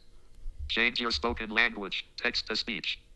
Finish, but All right, so that was the reading Voice menu. command. Find text editing. Reading. Find Go to Find find Items. items. Navigate. Find items. Find save. Find Save. Find the first item that includes the text save on the current screen. So that's basically doing a repeat search. Find. Repeat find to go to the next item that includes the text save. Find, so that's kind of like your screen search if you're familiar with that. Screen search. Enter a search term to find that text on the screen. So you can also do a screen search and open up this text box to type the screen search there. Finish. Button. Voice command. Text. Device. Text. Find. Text editing. Text Text editing. editing. Text. Type OK. Select all. Type OK, so you can type in an edit box there. That's one way you can dictate. Type, select all, Select. select, Cancel. Select. cancel Copy. select, Make sure you have text selected. Copy. Make sure you have text selected before copying. Cut. Make sure. Paste. Edit. Finish. Edit options. All right, cut, copy, paste. You can also open up the edit options menu with voice commands. Finish. Button. Voice command. Device. Other. Device navigation. Go home. Go All back, right, now show let's open up the notifications, device and more. navigation menu. This is what I use this for mostly. Device navigation. Home. So you can go home, Back. back, Notifications. notifications, Quick settings. quick settings. I use that a lot because my 3-finger swipe down for quick settings is a little bit finicky. It's nice to have other options. Overview. Overview, that'll open up, your list of open apps. See your recent apps. All apps. You can open up all of your apps if you want. Assistant. You can open up Google Assistant this way, so it's another way to get into the Google Assistant if that's hard on your phone. Open Google Assist. Finish. All Voice right. Other commands. Go to TalkBack settings. Hide screen. See actions. Add custom labels and more. All right, this is the last menu, Other Commands. Other commands. TalkBack settings. So you can go to your TalkBack settings, Hide screen. hide screen, and these are all things you can do in the TalkBack menu, but this is just maybe a faster way of doing it. Hide the display so your screen isn't visible to others in public places. Yeah, I do that a lot. Show screen. Show After hiding screen, your screen, return it to a normal state. if you want people to see what you're doing. Actions. Show available actions for the current item. That can open up your Actions menu. Label submit. Add or edit a custom label to say submit. You can, add custom labels here this way. Stop. Stop current voice command. And stop Finish. current voice command. All right, so I'm Voice going to command overview. show you some of these here. Brave. The BlindTechGuys are 3 blind podcasters who make you will find the Go to the BlindTechGuys.com. All right, so blindtechguys.com. I'm on here just to show some of these. Let's go to the top of the screen. First, Connection is secure. Site information button. Home link home. last, BlindTechGuys web view. and we're in a web view, so that can interfere with this a bit. Home about episodes link episodes. Next heading, View episode. A deep dive into Dolphin screen reader. Heading 2 link. View episode. read by lines, Lines. read by landmarks. Links. Oh, okay. So what I'm doing here is just doing the voice command gesture, which is swipe right, then up. Read by controls. Can recognize this command. Say help for the list of all commands. Next control. Play this episode. Button. Play episode. Read by controls. Can recognize this command. All right, Say so help that for one's the a little list. buggy, but I February can do 24th, 20. read by characters. View email us. View our Twitter. Read by characters. All right. Email us. View episode. It's not liking that one. 9.1 is here. Heading 2 link. Read by headings. Come on. Read by headings. Headings. Maybe I was doing the gesture wrong here. Read by characters. Characters. There we go. So you got to be very careful to do the gesture precisely. Open quick settings. Open quick settings. Now on my phone, it's normally, like when Nimmer was doing this earlier, it did the, same voice dictating sound, the ding, like it does when it opens Google Assistant. February 24th, I think my sounds are muted. Open quick settings. And recognize this command. Oh, that's right. I have to for a list say of all commands. quick settings. Quick settings. Enhanced processing. Notifications. Notification shade. Back. Brave. February 20. All right, so let's go into the address bar and type another address in here. Connection is BlindTechGuys. Maybe use Showing the Braille keyboard. voice thing Keyboard hidden. to Yeah, dictate, that's what I see was if that gonna works. Search your do. type web address. Edit box. Type www.google.com. Stop. Oh. Start voice. Search your type web address. Edit box. Start voice search. Search Type google.com. google.com. Clear Alright. input. Google.com. Edit box. Showing Braille keyboard. Space deleted. Keyboard hit. Start. Search your type web address. Edit box. Type Marco is a happy pooch. Marco is a happy pooch. Showing item 1 of 1. Oh, very good. There we go. All right, so that is what you can do with voice commands. I can do Marco is a happy pooch. Clear input. clear that from the edit box there. So yeah, this is a versatile tool to add into your kit for navigating your phone. I can see it being very useful, especially if you're using your phone one-handed, walking around, or, you just don't like the gesture for whatever it is you're going to.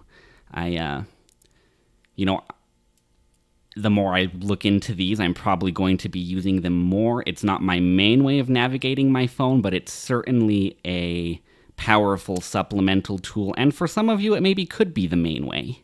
So that is voice commands with TalkBack 9.1. Great. I want to thank Well, you. it's lucky that we Kurt. did the show today, because if we'd done the show on Saturday, Kurt, you might have been typing in Marco is a very angry pooch. Correct.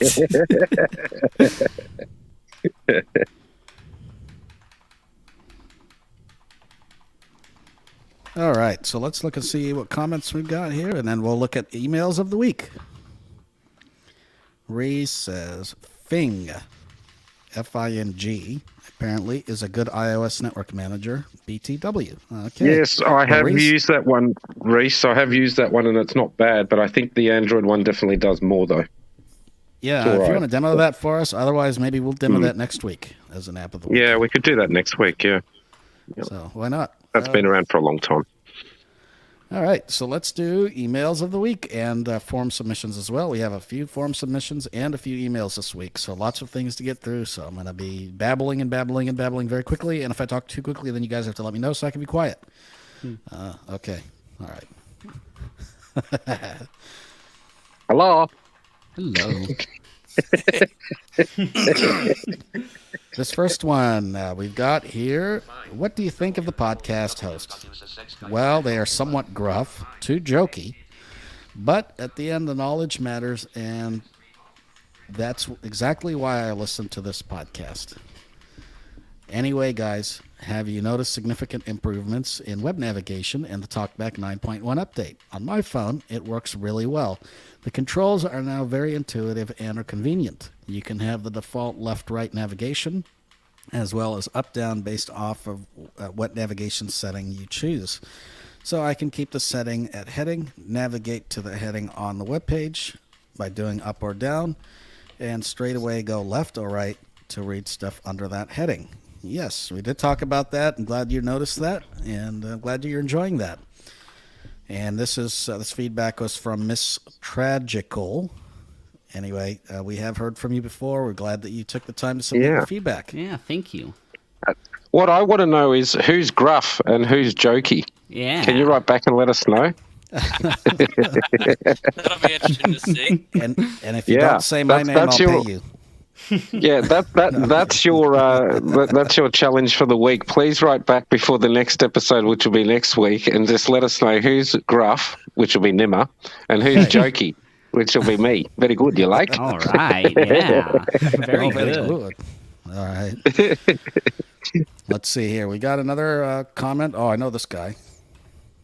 Uh-oh. What do you think of the Blind Tech Guys podcast? Duluth, Minnesota, cool. By the way, if anybody doesn't know, Duluth, Minnesota is very cool and can get down to 40 below. So I guess this guy likes our podcast. What do you guys think of the podcast hosts?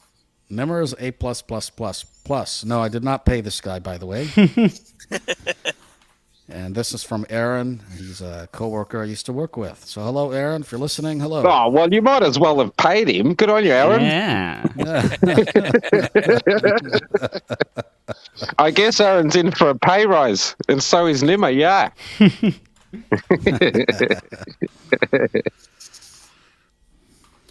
All right, got another email from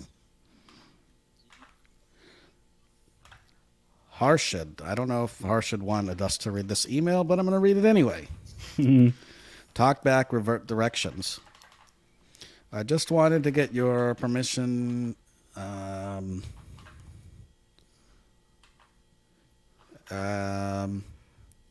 Yes, you can definitely.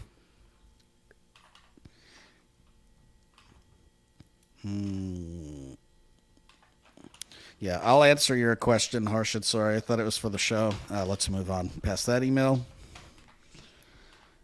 And, we did get an email from Aaron.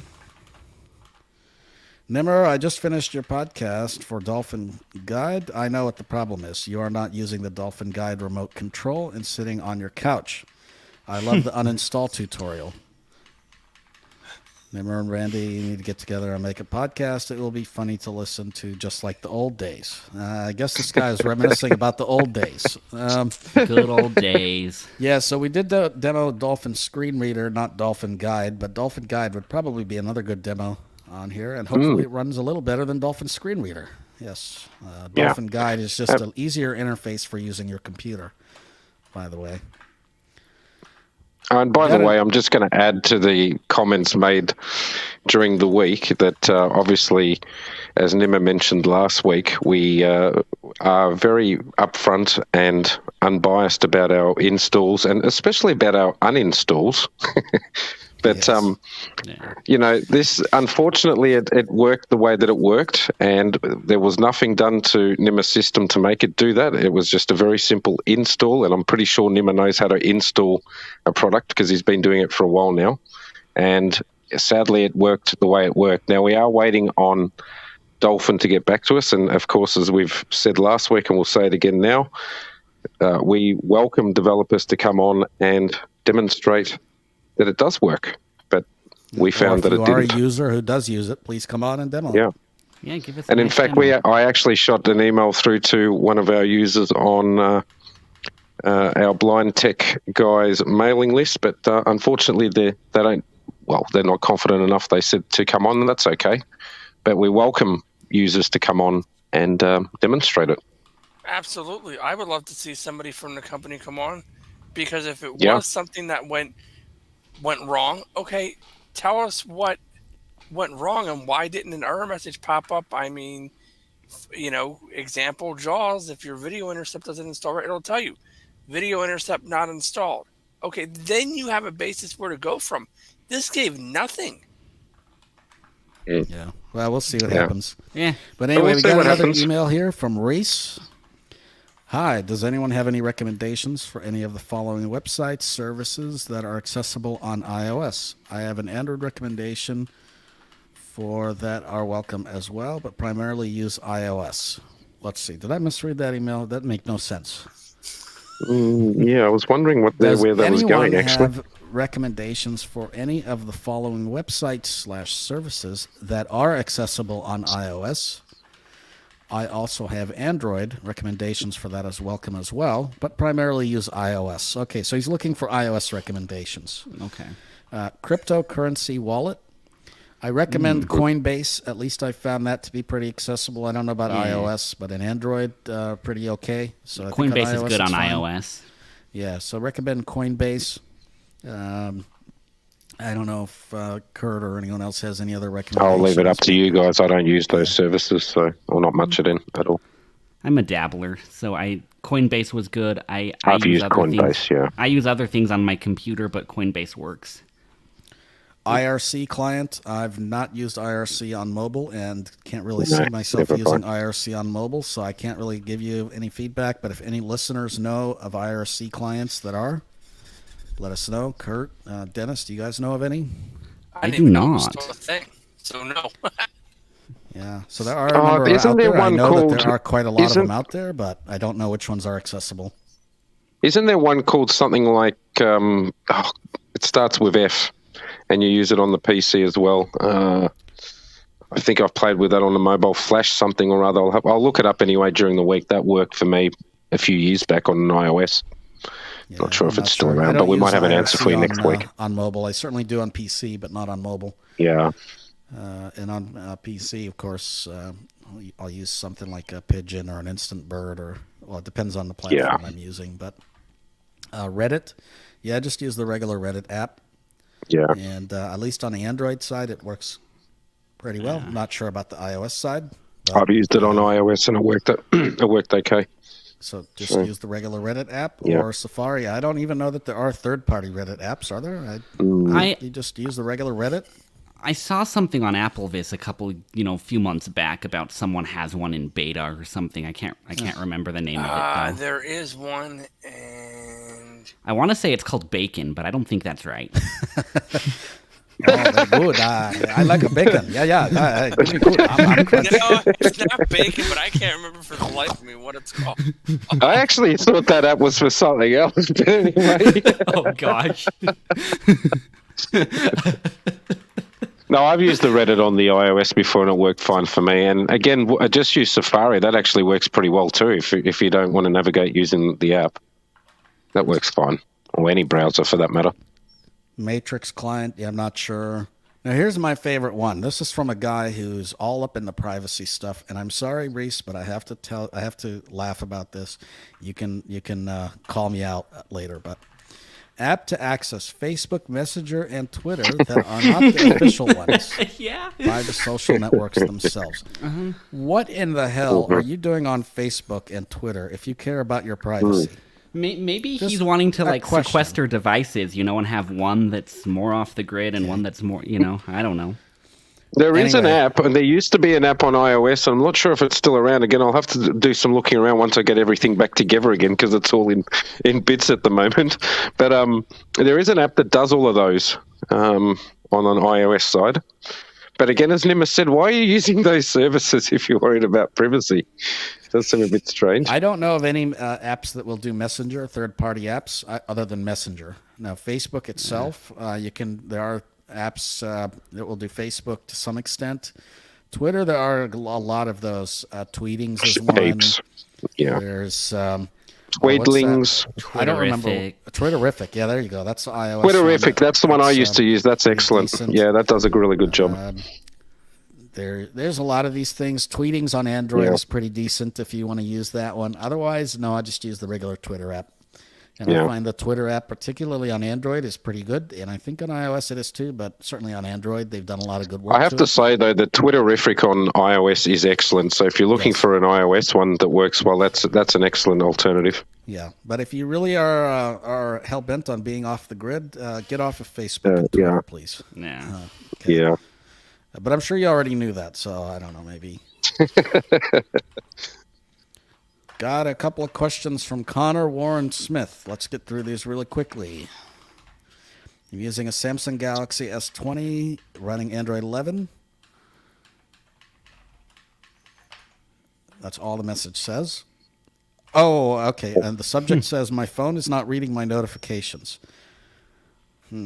Well, if you want it to read your notifications, there is a setting in TalkBack settings. If you go to the TalkBack menu and you go to settings, TalkBack settings, and you go under verbosity, there's an option to have notifications read out the lock screen that is either checked or unchecked. If you check it, it will read the notifications, even if your phone is locked.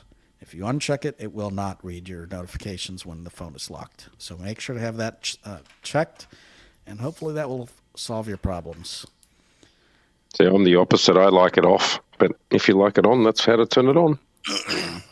Your other email says gaming survey. I'm not sure what this is. Maybe you wanted to send that on to the mailing list. I have no idea what this is. Yeah, there was a link that Connor was sending around to various groups about a gaming survey. I was actually going to ask what all of that was about, Connor. I didn't click on it, but... Yeah, is that for audio games, or...? No idea. I didn't click on it, so I don't know. We got an email from Thabo, and I think he emailed us last week as well. Let's did. see what the email says. Greetings, friends. I'm writing to acknowledge your efforts you put in making this podcast available. I once tried Dolphin Screen Reader, but with no any excuse me. Let's try again. I am writing to acknowledge your efforts you put into making this podcast available. I once tried Dolphin Screen Reader, but with any good news to share. Best regards, Tabo. So I guess he doesn't like Dolphin either. Yes. So any good news to share? Yeah, it's not good. Got it. Maybe his computer rebooted halfway through as well, Nima. Right.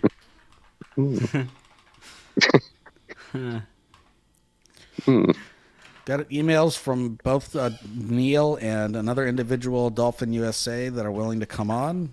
We did discuss that. Got another email from, oh God, let's see if I can pronounce this name. Lana Dawn. Oh.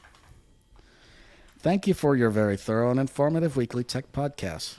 Can you direct me to the podcast which may have discussed the pros and cons for buying an Android or Apple phone? Or can you advise me as to why one would choose one over another? People seem to have a love-hate relationship with Apple. It seems that only really tech guys like you own both. I have also been advised to steer away from Samsung, as it has all sorts of stuff that is not necessary and only there because Samsung want to blow their own trumpet. Bloatware. Apple used to That's a great way of putting it. Apple used to be much more expensive, although some Android phones seem to be catching up in price on an equivalent phone. Those who own Apple and are vision impaired seem to not be able to look past Apple because Android was so far behind in its development. Any comments would be great. Thanks, Lana. Wow, we could spend a while on this one. Yeah. Maybe worth doing a podcast on, I don't know, or midweek maybe, but certainly there are a lot of pros and cons to using Apple and Android. We haven't quite done a podcast on that, actually directly. We've done some comparisons on specific tasks, and you'd have to go pretty far back to find those. Yeah. But nothing really comparing both platforms as to why you might use one over the other. Certainly we've done some app comparisons, and we can do more if people are interested in. But basically, I think that would be a good it's all a podcast preference. Yes. It's all, at the end of the day, a preference. So what do you like, And the problem interface is- of iOS? Yeah. The problem is, and this has been done recently, actually, there was a podcast, I think, that came out a week or so ago comparing Apple versus Android. And unfortunately, with a lot of podcasts, you do get either Apple fanboys or Android fanboys or these fanboys or that fanboys. So maybe Nim and Kurt and Dennis, it might be worthwhile. We'd have to probably sit down and work it out, but maybe worthwhile doing. Well, we're generally, I think, fairly unbiased, maybe sitting down and maybe even inviting a guest from both sides of the pond to Absolutely. try and debate it. But it is one of these things that is done quite a lot, and it's just, I think it was Dennis you just said, it just depends on what you're used to and what you like. Yeah. So, Well, you know, I agree, and I think we would be in a real good position because we're not fanboys. I know I'm certainly not. I can speak for me. I'm not a fan. I have a Pixel 4a, and I've got an iPhone SE 2020. Yeah. Now, my primary is the SE 2020, and the reason for that is the keyboard access. I'm a keyboard user. However, there are things I like about Android. Yeah. So if Android came out with Android, 12, say in September, and it had full keyboard access to where I could click anything that was on the screen with the keyboard, I'd probably switch to Android. Yeah. Yeah. There are certain tasks that I would say if you are a heavy Braille user, stick to iOS. Absolutely. If you like your customization, maybe stick to Android. Although that is less true these days than it used to be, but still is true. If you like your screen reader customization, I'd say stick to iOS. Honestly, yes. Yep. Most of my blind friends, I don't need to make this very long, but most people who come to me recommending a phone, especially if they are, say, newly blind, I almost always recommend an iPhone, even though I personally am more of an Android user. I think if you're just getting started, iPhone is generally going to be better, although there are exceptions. Yeah, it depends. Like some of the gestures are, I would say, easier by default on an Android phone. They don't require the use of the rotor, that kind of thing, which will make your experience a little bit easier if you have troubles with dexterity. And it happens here in Oz as well, and this really annoys me about educators, especially those who are in the accessibility field, like myself and like Nimmer has been and others on the pod. Really, really irks me is that any newly blind person is automatically directed by a lot of people, not by me, but by a lot of people, to automatically be an iPhone user. And I'm really glad that you've written in, and I'm sorry I've forgotten the emailer's name, but I'm really glad that you're actually interested in finding out what is better, because you really need to, again, do your research, work out what is important to you, whether it's, like Nimmer said, Braille, whether it's navigation of some sort, whether you're happy to use two fingers to rotate a router, or whether you want to use a combination of ways of doing it on the Android side. You really need to work out what's important to you, and then you really need to, if you can, try both and just see what works for you. 100%, yeah. You know, it really irks me that a lot of educators and accessibility specialists just automatically think that one way is the only way. And that annoys 100%. me thoroughly. So we have two more emails. We'll get through them, and then we'll be done. I have an email here from Gary. Oh, hello, Your Gary. podcast is Gary. awesome. This is a different Gary. There's a Gary Crow, I think. So this is not the same Gary that's on our list. Your podcast, or not on our Telegram anyway. Your podcast is awesome. I enjoy it a lot. I do have one small suggestion, though. When demoing with your phone, please turn down the speech speed just a tad. I am not yet proficient yet to understand speech when it gets so fast. Thanks. Yeah, the reason they're laughing is because we have seen a lot of this feedback, and we certainly do try. Yeah. It's just that you never have...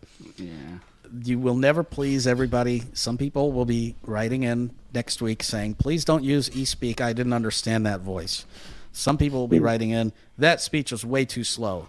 Some people will write in, that was way too fast. So, we try to say exactly what the speech is saying in order to avoid that, because we know that, sometimes people can't understand the speech, and I'm sorry if our speech was too fast, but we do try to repeat exactly what the speech is saying for that purpose. And we will do better to make sure the speech is slowed down, but that's why they're laughing. They're not laughing at you. Right. Like we should have made that clear. Yeah. Yeah. When this isn't a jokey part of the show. Yeah. Richard Atwater sent us an email. Oh, Rich from Queensland. Hello, Rich. Says, hey guys, nice new intro to the podcast, and I enjoy the show. Just heard your podcast demonstrating TalkBack 9.1. which was a great snapshot into what's new with the screen reader. As an iOS user who has previously used Android on what was then a new Galaxy S8, I am wondering if the TalkBack update fixes browser navigation. Back when I had the GS8, I found browser navigation painful at best, which was a shame, as there was a lot I liked about the system, even back then. On a different note, I like the idea of speaking commands you demonstrated. If iOS used that feature, I would definitely use it instead of the rotor to be quicker. Thanks, Rich. Yes, speech commands can definitely be handy, and they're a lot easier than using a rotor, that's for sure. And so hopefully iOS gets those. I think that it's good that we have those. As for your first question, that depends on what you believe is painful. If you think it was painful because of the lag is certainly better. If you think it's painful because you only have headings, links, and controls, which encompasses everything else, no, that's not any better. That's just the same way. If you find the fact that you get stuck in ads to be painful, no, that's not better, although you can use simplified view, or you can use a browser that eliminates ads or an ad blocker. There are ways around this, or just use the Google Assistant to read your articles. There are ways around this. Yeah. But if that's the reason that you found web views painful, I'm sorry to tell you, those are still issues. But if the reason that is because of the lag has been improved. The other thing that's been improved is focus jumping around a lot. I remember I had an S7 back in the day, and it would always jump around from point to point on the page, and now it stays. And it's funny that you say that, Kurt. I think that's, knowing Rich pretty well, I think that's what he's referring to is more the focus and also more the getting stuck in ads and web views being somewhat problematical. So, for the ads, I recommend the Brave browser. That has been fantastic for me, but the focus issue is definitely almost non-existent. In fact, I haven't had it do that for me in months. So, Okay, guys. Well, I want to thank all of you guys for joining us today on this episode of the Blind Tech Guys podcast. It has been a great one. Hopefully you enjoyed your popcorn. And if you like this, please feel free to share it out. Let everyone know about it. Definitely subscribe if you haven't already done so. And we definitely are grateful for any donations as well, as we've said before. And thank you to those who have donated. And, so I want to thank everybody for taking the time to listen. I want to thank Kurt and Marco and Dennis for taking the time to be here as well. And I will see you guys next week. Thank you, everyone. Have a great one. Yeah, guys, thank you very much. Unexpected coming in late, but it's been fun. And definitely once I clean up the sawdust in my house, I think things will be even more happy for me this week. But have a great geek week, everyone. Yeah. Thanks for listening, everybody.